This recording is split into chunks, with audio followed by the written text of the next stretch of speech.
Avec Yves de Kerdrel ce matin. Bonjour Yves. Bonjour Cécile, bonjour Patrick, bonjour à tous. Oui Yves, alors c'est rare de voir un gouvernement bloquer un rapprochement et ça a eu le cas, ça a été le cas pour celui qui se préparait entre Carrefour et Couche-Tard en fin de semaine dernière.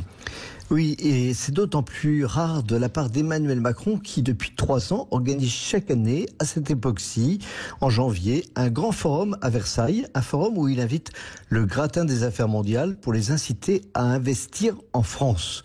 Voilà que l'un d'eux était prêt à décaisser au moins 20 milliards d'euros pour investir en France et s'offrir Carrefour et poursuivre son redressement. À 2 reprises, le ministre de l'économie a dit qu'il s'opposerait à un tel rapprochement, au nom, je cite, de la sécurité alimentaire. Mais bien sûr, c'est après avoir reçu un coup de fil de l'Élysée qui lui a donné les éléments de langage. Oui, du coup, le Québécois Couche-Tard a annoncé samedi soir qu'il renonçait à son projet d'acquisition. Exactement, un conseil d'administration de Carrefour s'est tenu samedi soir qui a acté l'impossibilité d'une opération au capital. En revanche, les 2 groupes ont signifié clairement leur intention de travailler ensemble sur le plan opérationnel et logistique.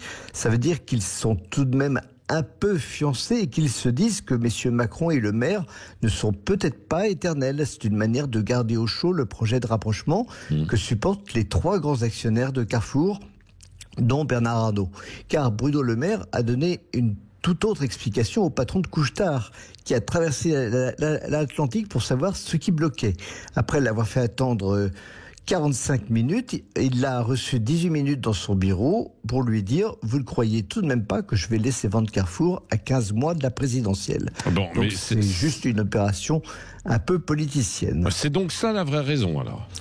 Bien sûr, il n'y a pas du tout de problème de sécurité alimentaire. La preuve, c'est que les produits distribués par Carrefour représentent moins de 20% des produits alimentaires en France. Oui. Et les produits vendus par Carrefour resteraient bien sûr vendus par Carrefour.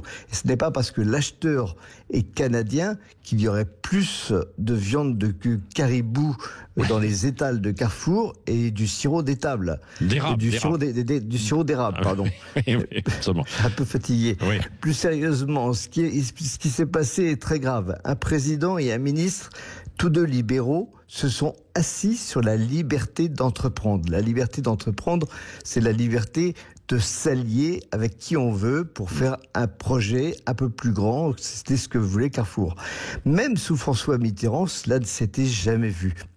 On a juste vu le gouvernement Villepin bloquer, il y a une quinzaine d'années, une éventuelle, mais elle n'était pas formalisée, une éventuelle OPA de Pepsi Cola sur Danone. Oui. D'autant qu'il y a quelques semaines, le français Alstom, lui, ne pouvant racheter l'allemand Siemens, a acquis sans difficulté, vous devinerez qui, le canadien Bombardier. Oui, merci à vous Yves de Kerdrel donc pour ce rapprochement qui est gelé en quelque sorte pour l'instant entre Carrefour et Couche-Tard.